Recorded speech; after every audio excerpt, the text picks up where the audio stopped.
अमरावती शहरामध्ये एमडी ड्रग्सचा वाढता प्रभाव चिंताजनक बनला असून अनेक तरुण त्याच्या विळख्यात अडकतात। या संदर्भात खासदार बळवंत वानखेडे यांनी वक्तव्य केलेलं आहे। या ड्रग्स प्रकरणामध्ये गुजरात आणि राजस्थानशी संबंधित कनेक्शन समोर येत असल्याची माहिती पुढे येते असं वानखेडेंचं म्हणणं आहे। या रॅकेटचा मुख्य सूत्रधार शोधण्यासाठी विशेष पथक नेमून सखोल चौकशी करण्याची मागणी करण्यात आली आहे। खासदार बळवंत वानखेडे यांनी लोकसभेत कठोर कारवाईची मागणी करत केंद्र आणि राज्य सरकारनं तत्काळ पावलं उचलावीत असं सांगितलंय। ज्या अलीकडेच पोलीस प्रशासनानं ज्या धाडी टाकल्या त्यामध्ये करोडो रुपयाचं एमडी ड्रग्स हे जप्त केल्या गेलं आहे। एक नव्हे तर तीन धाडी या अलीकडच्या काळात पोलीस प्रशासनानं टाकलेल्या आहेत।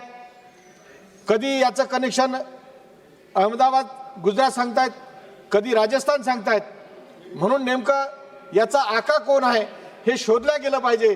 आणि आज जे काही तरुण पिढी आमची अमरावती शहरातली त्या ड्रग्सच्या विळख्यात सापडली आहे, त्याला वाचवण्यासाठी सरकारनं योग्य पावलं, प्रशासनानं योग्य पावलं उचलल्या गेले पाहिजेत।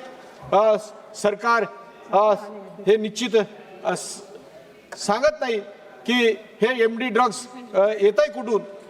त्याचं मूळ अमरावती तर त्याचं मुख्य केंद्र असू शकतं असं मला वाटते।